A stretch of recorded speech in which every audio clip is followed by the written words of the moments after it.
Punjab 95 21 cut sensor board ने suggest करे थे, मेकर्स ने नहीं माना और 3 साल की मशक्क़त के बाद उसे OTT में ZEE5 में रिलीज़ हुआ। एक दिन के बाद मूवी टेकआउट हुई।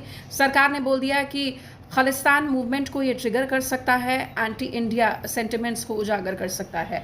तो अब दिलजीत दोसांझ जिन्होंने बेहतरीन एक्टिंग करी है इस मूवी में, human right activist Jaswant Singh Khalra की बायोग्राफी में कह सकते हैं, तो उन्होंने तो बॉर्डर 2 के लिए 4 से 12 करोड़ के बीच में लिया, लेकिन इस मूवी के लिए उनकी एक्टिंग फीस 0 थी।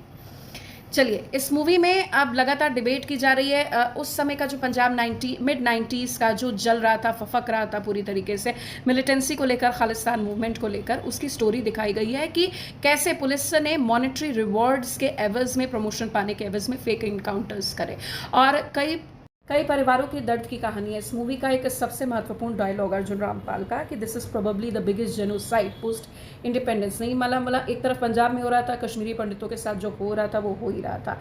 बात ये है ना कि अभी धर्म पूछकर पैंट किसी का उतरवा कर उसको गोली मार दी जाती है, उस समय हिंदुओं से उनका नाम पूछ के बसों से उतार कर उनका नरसंहार कर दिया जाता था। यही बात मैं कहना चाह रही हूँ कि सतलुज मूवी एक अधूरा सच है। हिस्ट्री सिर्फ एक पक्ष को ऊंचा उठाने के लिए बाकी चीज़ को इग्नोर करना, ये अधूरा इंसाफ है। इसे हम हिस्ट्री या हिस्टोरिकल फैक्ट के रूप में नहीं बोलेंगे।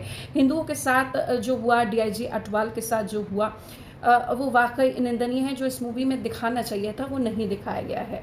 चंडीगढ़, लुधियाना, कपूरथला, गोविंदगढ़, जिस तरीके से हिंदुओं को चुन चुन कर मारा गया है ना, उसे थोड़ा बहुत कंट्रोल किया था KPS गिल ने। आज AC में बैठकर उनको गाली देना बहुत ज़्यादा आसान है। मैं मानती हूँ बहुत इन्फ्लुएंशियल थे, लेकिन उससे ज़्यादा कंट्रोवर्शियल भी थे।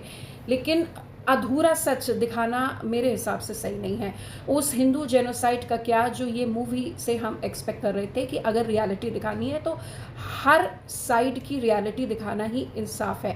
और वही मैं कहूँगी कि किसी भी चीज़ का अधूरा सच एक बहुत ख़तरनाक झूठ बनकर उभर पड़ता है और ट्रिगर कर देता है लोगों को, ऐसे माहौल में जब पंजाब के विधानसभा चुनाव नज़दीक हैं।